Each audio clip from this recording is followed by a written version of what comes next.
निज भाषा उन्नति अहै, सब उन्नति को मूल। बिन निज भाषा ज्ञान के, मिटत नहीं को सूल। विविध कला शिक्षा अमित, ज्ञान अनेक प्रकार। सब देशन से लय करहूं, भाषा माही प्रचार। मातृभाषा के प्रति लगाव, उसके प्रति पूर्ण समर्पण की भावना और अपने देश से प्रेम करने के साथ स्वाभिमान से जीने की प्रेरणा दे रही हैं भारतेंदु हरिश्चंद्र के ये दोहे।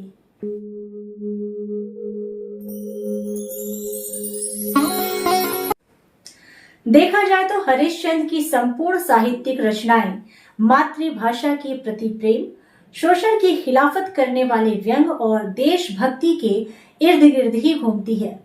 लेकिन अपने देश से इतना प्रेम करने वाले व्यक्ति के परिवार का आखिर क्या था अंग्रेजों के साथ कनेक्शन और क्यों भागना पड़ा भारतेंदु के पूर्वजों को बंगाल से, जानेंगे इस एपिसोड में।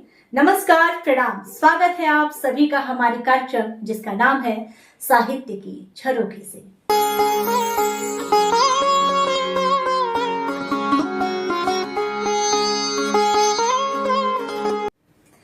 आज मैं जिसे याद कर रही हूँ उसे आधुनिक हिंदी साहित्य का जनक कहा जाता है, जिसने आधुनिक गद्य को नया रंग, नई शैली प्रदान की, जिसके नाम से हिंदी साहित्य का एक युग भी जुड़ा हुआ है, जिसे हम भारतेंदु हरिश्चंद्र के नाम से जानते हैं।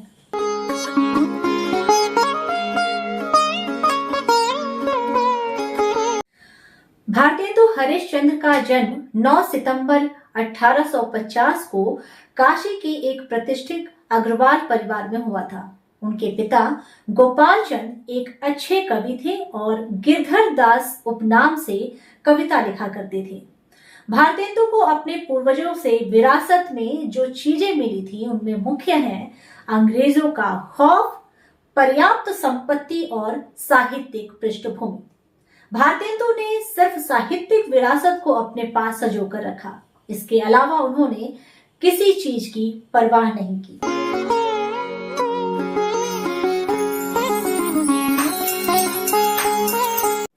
दरअसल भारतेंदु के पूर्वज अंग्रेज भक्त थे और उनकी ही कृपा से धनवान हुए थे।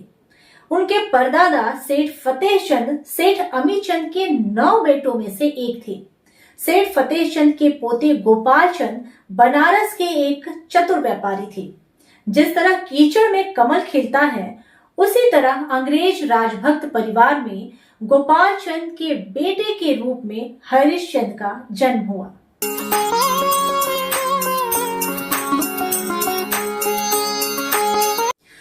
भारतेंदु की पारिवारिक पृष्ठभूमि जानने से हमें उनके अंग्रेजों से कनेक्शन वाली बात का पता चलता है।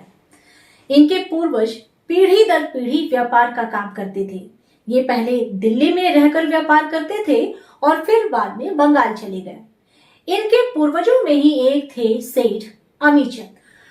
सेठ अमीचंद के समय ही बंगाल में अंग्रेजों ने बहुत तेजी से अपने पैर पसारने शुरू की।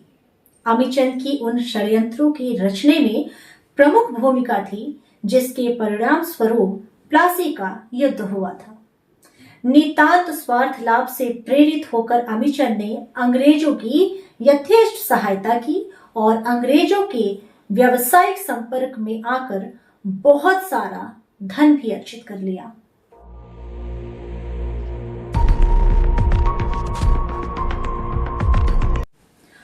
उस समय बंगाल की गद्दी पर नवाब सिराजुद्दौला बैठे हुए थे।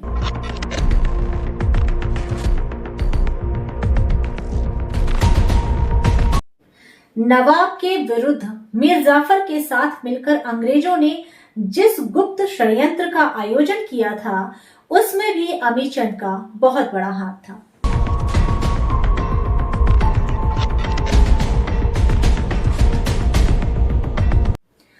बाद में जब लॉर्ड क्लाइव के साथ मीर जाफर की संधि वार्ता चल रही थी, तो अमीचंद ने अंग्रेजों को धमकी दे डाली कि यदि सिराजुद्दौला को पद से हटाने के बाद प्राप्त खजाने का 5% उसे न दिया जाएगा तो वह सब भेद नवाब पर प्रकट कर देगा।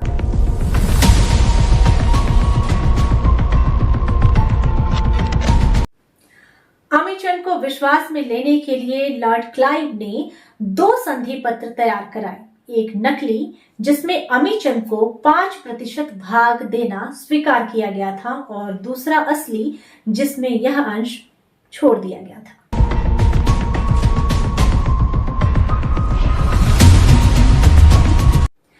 एडमिरल वॉटसन ने नकली संधि पत्र पर हस्ताक्षर करने से इनकार कर दिया।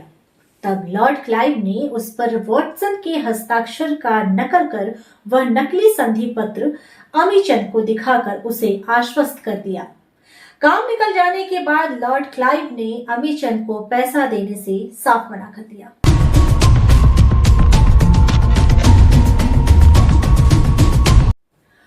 उस समय के इतिहासकार ओर्मी का कथन है कि सिराजुद्दौला को पद से हटाने के बाद जब वास्तविक स्थिति अमीचंद को बताई गई तो इस आघात से उसका मस्तिष्क विकृत हो गया।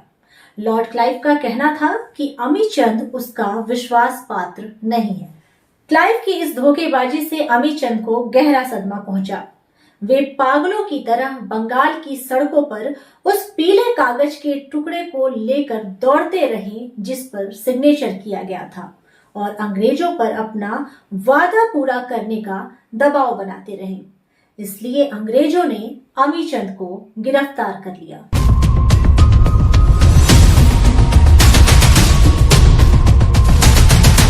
अंग्रेजों का गुस्सा इतने पर ही शांत नहीं हुआ। वे अमीचंद के पूरे परिवार को खत्म कर देना चाहते थे। लॉर्ड क्लाइव के कहने पर अंग्रेजी सेना ने अमीचंद का घर चारों तरफ से घेर लिया। अमीचंद के कर्मचारियों ने अपनी शक्ति भर अंग्रेजों का विरोध किया, लेकिन आखिरकार वे मारे गए।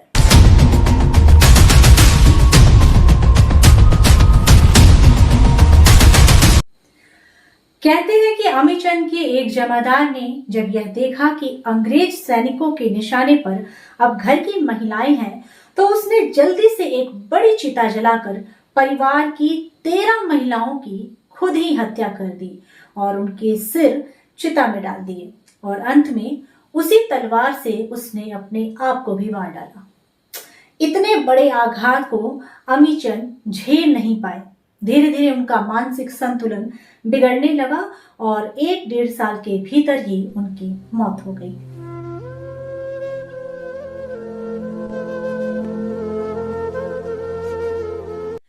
जाहिर है कि अमीचंद के एकमात्र बचे पुत्र फतेह चंद को बंगाल में रुके रहना सुरक्षित नहीं लगा। वे बंगाल से भागकर काशी चले आए।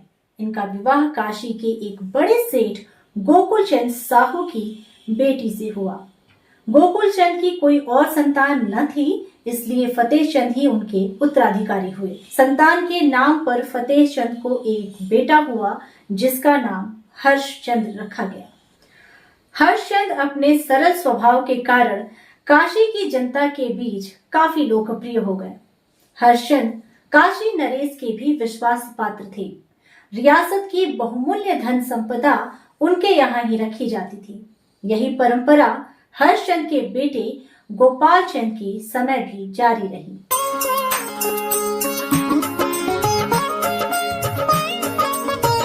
अठारह के विद्रोह के समय अंग्रेजों के प्रति काशी नरेश महाराजा ईश्वरीय प्रसाद नारायण सिंह का रवैया सहयोगात्मक था। ऐसे में 22-23 साल के युवक गोपाल चंद से अंग्रेजों के प्रति विद्रोही रवैया रखने की मांग करना व्यवहारिक नहीं जान पड़ता है। काशी नरेश की अनुमति से ही 1857 के समय अंग्रेजों के कुछ हथियार इनके घर पर भी रखे गए थे।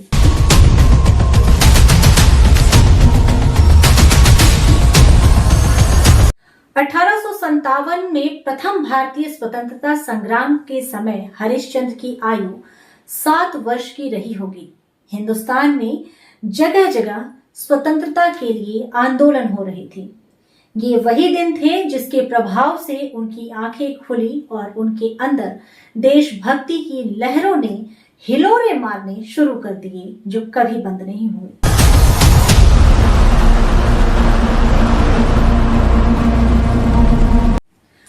हरिश्चंद्र 5 वर्ष के थे तो उनकी माता की मृत्यु हो गई और लगभग 9 वर्ष के हुए तो पिता की मृत्यु हो गई। इस प्रकार बचपन में ही माता पिता के सुख से वे वंचित हो गए। माता पिता की मृत्यु के बाद वे अपने ननिहाल में रहते थे। 9 साल की उम्र में ही पितृविहीन हो जाने वाले भारतेंदु के लिए जिंदगी का सफर कितना कठिन रहा होगा। कुछ कुटिल लोगों की नजर भारतेंदु की संपत्ति पर थी। भारतेंदु ने अपने परिवार में अमीचंद वाली घटना सुनी हुई थी और धन हड़पने के लिए षड्यंत्र कर रहे लोगों को भी देख रहे थे। ऐसे में स्वाभाविक है कि साहित्य से भी भारतेंदु के हृदय से धन का मोह खत्म हो गया। किताब खरीदने में पानी की तरह पैसा बहाने वाले गोपाल चंद के बेटे हरिश्चंद ने किताब छापने में पैसा पानी की तरह बहाना शुरू किया।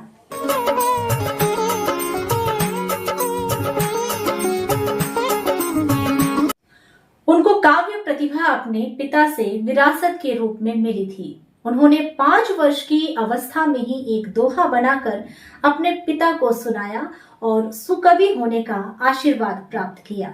लय ब्योढ़ा ठाढ़े भय श्री अनिरुद्ध सुजान, बाणासुर की सेन को हनन लगे भगवान।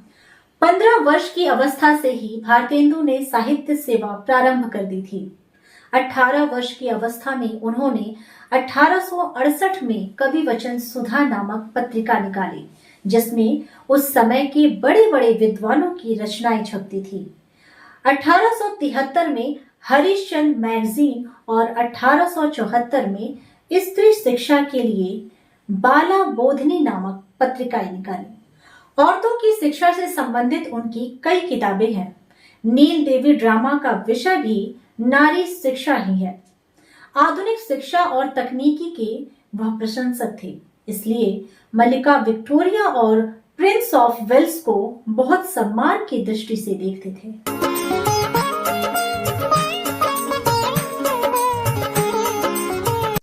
भारतेंदु हरिश्चंद्र की रचनात्मकता प्रगतिशील मूल्यों को दर्शाता है। भारतेंदु जी रूढ़ियों और दकियानूसी विचारों को दरकिनार करते हुए महिलाओं की शिक्षा और आजादी के पक्ष में तनकर खड़े होते थे। लोक भाषा में लिखा गया यह गीत महिलाओं की लड़ाई को मजबूती देता है। लिखाए नहीं दैत्यों, पढ़ाए नहीं दैत्यों, सैया फिरंगिन बनाए नहीं दैत्यों। लिखाए नहीं दैत्यों, पढ़ाए नहीं दैत्यों, सैया फिरंगिन बनाए नहीं दैत्यों। लहंगा दुपट्टा नीको न लागे, लहंगा दुपट्टा नीको न लागे, मेमन का गाउन मंगाए नहीं दैत्यों। वे गौरी हम रंग सावरिया, वे गोरिन हम रंग सावरिया, नदिया पे बंगला छवाए नहीं दैत्यों। सरसों का उबटन हम ना लगैबे, सरसों का उबटन हम ना लगैबे, साबुन से दहिया मलाए नहीं दैत्यों। डोली मियाना प कब लग डोले, डोली मियाना प कब लग डोले, घोड़वा पे काठी कसाए नहीं दैत्यों। भारतेंदु स्त्री पुरुष की समानता के इतने बड़े पैरोकार थे कि कवि वचन सुधा के 3 नवंबर 1873 के अंक में उन्होंने लिखा, यह बात सिद्ध है कि पश्चिमोत्तर देश की कदापि उन्नति नहीं होगी जब तक यहाँ की स्त्रियों की भी शिक्षा न होगी, क्योंकि यदि पुरुष विद्वान होंगे और उनकी स्त्रियां मूर्ख तो उनमें आपस में कभी स्नेह न होगा और नित्य कला होगी। भारतेंदु की लोकप्रियता शिखर पर थी, जिससे प्रभावित होकर काशी के विद्वानों ने उन्हें 1880 में भारतेंदु यानी भारत का चंद्रमा की उपाधि दी, जो एक लेखक, संरक्षक और पत्रकार, आधुनिकरण के निर्माता के रूप में उनकी सेवाओं के सम्मान में दी गई थी। सिर्फ 35 वर्ष की उम्र पाने वाले भारतेंदु की अनेक विधाओं पर पकड़ थी। उनकी रचनाओं की संख्या 175 है और उनके काव्य ग्रंथों की संख्या 70 है। भारतेंदु के विशाल साहित्यिक योगदान के कारण 1857 से 1900 तक के काल को भारतेंदु युग के नाम से जाना जाता है।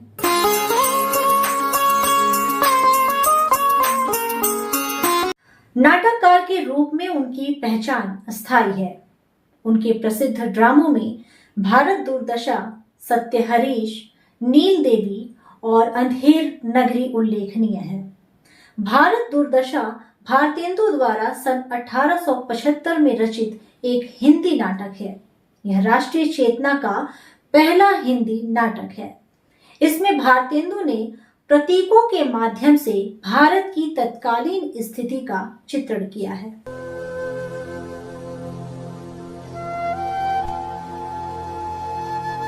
अंधेर नगरी 1881 में लिखा गया एक 6 अंकों वाला नाटक है। यह एक अक्षम शासक द्वारा निरंकुश सरकार पर व्यंग करता है। आपको आश्चर्य इस बात पर होगा कि भारतेंदु ने इसे बनारस में हिंदू राष्ट्रीय रंगमंच के लिए एक ही दिन में रचा था।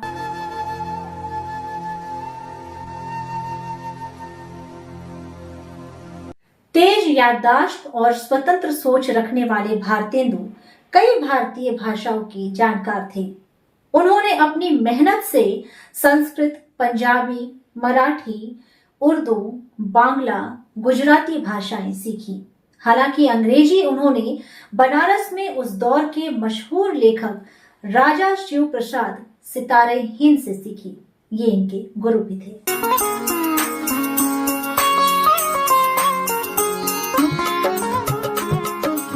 भारतेंदु हरिश्चंद्र साइंटिफिक सोसाइटी अलीगढ़ के सदस्य भी थे और सर सैयद अहमद खां के करीबी दोस्तों में से थे। सर सैयद चाहते थे कि भारतेंदु अलीगढ़ कॉलेज में हिंदी और संस्कृत के अध्यापन की सेवाएं दे, मगर भारतेंदु ने किसी वजह से सर सैयद का प्रस्ताव अस्वीकार कर दिया।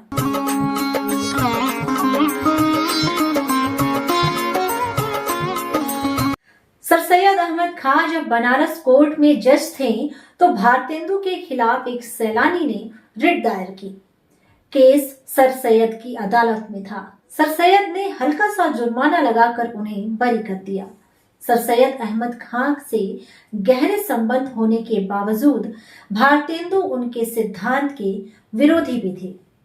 वह उस पुनरुद्धार आंदोलन के आविष्कारक थे जिसने अदालतों में उर्दू की जगह हिंदी की पुरजोर वकालत की थी। बहुत कम लोग ही जानते हैं कि आधुनिक हिंदी साहित्य का निर्माता उर्दू का एक शायर भी था। भारतेंदु अपनी गजलें तखल्लुस रसा के नाम से लिखते थे। उठा के नाज से दामन भला किधर को चले, इधर तो देखिए बहरे खुदा किधर को चले। उठा के नाज से दामन भला किधर को चले, इधर तो देखिए बहरे खुदा किधर को चले। मेरी निगाहों में दोनों जहां हुए तारी, मेरी निगाहों में दोनों जहां हुए तारी। ये आप खोल के जुल्फे दुता किधर को चले। अभी तो आए हो जल्दी कहाँ है जाने की, अभी तो आए हो जल्दी कहाँ है जाने की। उठो न पहलू से ठहरो जरा किधर को चले। खफा हो किस पे भवे क्यों चढ़ी है खैर तो है, खफा हो किस पे भवे क्यों चढ़ी है खैर तो है। ये आप तेग पे धरकर जिला किधर को चले। गया जो मैं कहीं भूले से उनके कूचे में, गया जो मैं कहीं भूले से उनके कूचे में। तो हंस के कहने लगी है रसा किधर को चले। कहा जाता है कि भारतेंदु ने सर सैयद अहमद खां की उर्दू नस्र की सादगी और बयान की सफाई से प्रभावित होकर यह ढंग अपनाया था, मगर बाद में उर्दू का यही शायर हिंदी उर्दू विवाद में हिंदी का कट्टर हिमायती और वकील बन गया। किताबें और पत्र पत्रिकाएं छपवाने में और लेखकों की आर्थिक मदद करने में भारतेंदु ने उदारता का परिचय दिया। उनकी इसी अतिशय उदारता और उनके कुछ दोस्तों की अतिशय चालाकी से भारतेंदु को उस मुहाने पर लाके खड़ा कर दिया जहां से वे एक एक रुपए के लिए मोहताज हो गए। भारतेंदु हरिश्चंद्र ने एक पत्र अपने प्रकाशक बाबू रामदीन सिंह को लिखी थी। मेरे एक मित्र ने मुझसे बड़ा विश्वासघात किया। मेरा कुछ रुपया कुछ कारणों से उसके नाम रहता था। वह बेईमान होकर मिर्जापुर चला गया, बल्कि मैं इसी कारण विंध्याचल गया था। अब वह साफ इनकार कर गया है। दीवानी फौजदारी जो कुछ होगी वह देख ली जाएगी। अब गुप्त बात आपको लिखता हूँ कि रुपए सब एक साथ हाथ से निकल जाने से मैं बहुत ही तंग हो गया हूँ। महाराज से मांगा तो कहा कि दूसरे महीने में देंगे। यदि हो सके तो शीघ्र सहायता कीजिए। 400 रुपए की जरूरत है। भारतेंदु ने इस तरह के कई पत्र समय समय पर पटना के खड़ग विलास प्रेस मालिक रामदीन सिंह को लिखे थे।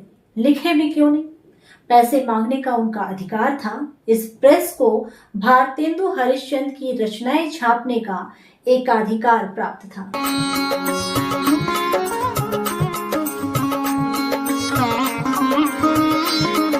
उन दिनों देश में 3 ही प्रेस थे जो उनकी रचनाएं छाप सकते थे।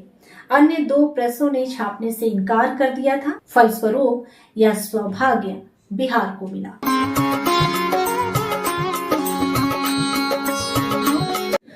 6 जनवरी 1885 को वाराणसी में आधुनिक हिंदी साहित्य और हिंदी रंगमंच के जनक भारतेंदु हरिश्चंद्र का 35 वर्ष की अल्पायु में देहांत हो गया।